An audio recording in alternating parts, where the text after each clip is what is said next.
Tensions are rising between India and Pakistan, two nuclear powers with a long history of conflict. But this time, the crisis is more than just regional.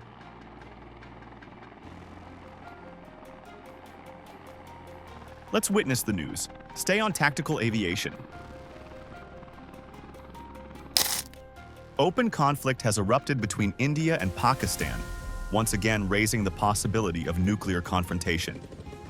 Indian missile strikes into Pakistan and Pakistani-controlled Kashmir have resulted in 8 deaths, according to Pakistani officials.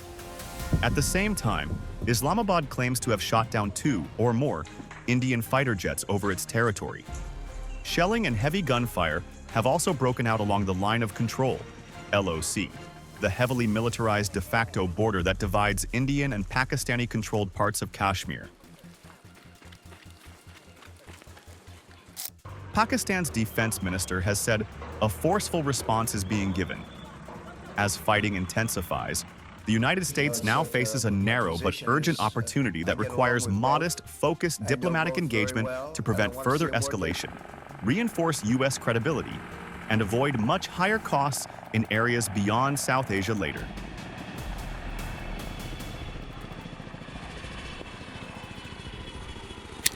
The outbreak follows weeks of rising tensions that began after a deadly terrorist attack in the town of Pahalgam in Kashmir, which India attributed to militants linked to Pakistani intelligence. New Delhi initially responded by test firing several anti-ship missiles and announcing plans to suspend the Indus Waters Treaty, a move that triggered panic in parts of Pakistan where water is scarce. Pakistan then escalated its rhetoric with unusual directness, stating that any attempt to cease water flows would constitute an act of war. Islamabad followed up with threats to launch ballistic missiles at India, and by suspending the 1972 Simla Agreement that established the LOC and committed both sides to resolve the Kashmir dispute peacefully.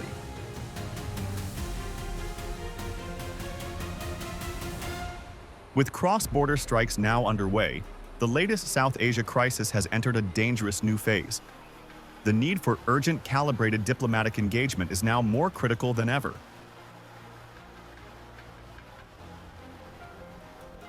However, the risks of further escalation are serious and accelerating.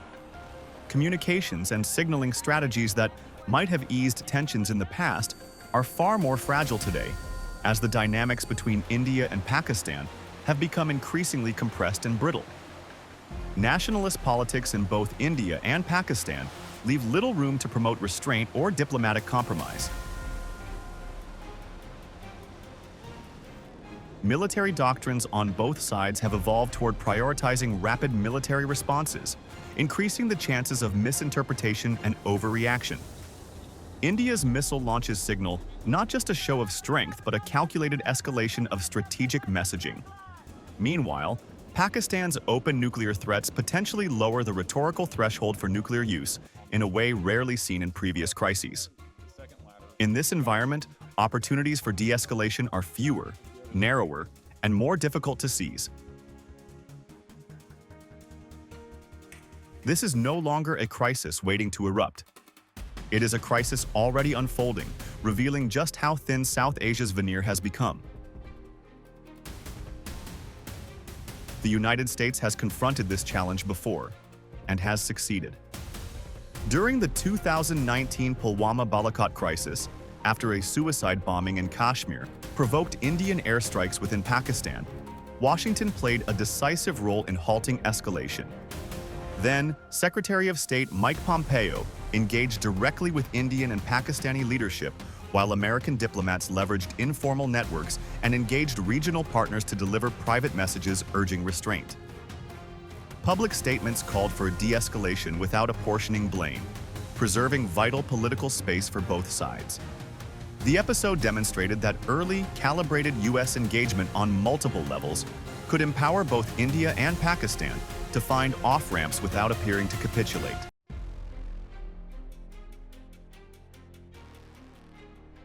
While diplomatic and informal ties may not exist in the same way they did in 2019, the underlying principle remains valid.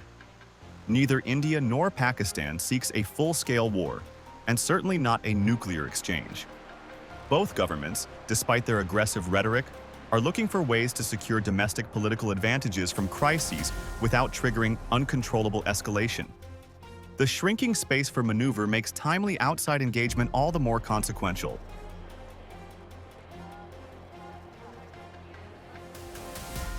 The goal should not be to dictate outcomes, but to de-risk by buying time, calming nationalist fervor, and preserving political options for de-escalation. Strategic incentives for U.S. action are compelling. Stabilizing South Asia with limited diplomatic effort would demonstrate that American leadership remains capable of quickly pivoting and managing unpredictable crises, even while juggling multiple other issues. America's Indo-Pacific allies and partners, including Taiwan, will see this as bolstering deterrence against China. It would reassure these allies' concerns about America's staying power and credibility, while also strengthening U.S. leadership in global nuclear risk reduction efforts at a time when these tenets are under increasing strain.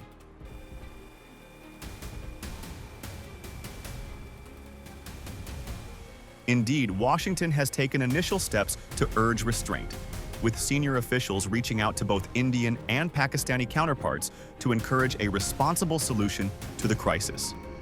This engagement is a welcome start. However, it must be sustained and deepened through more active, calibrated efforts to meaningfully reduce the risk of escalation and protect broader U.S. strategic interests.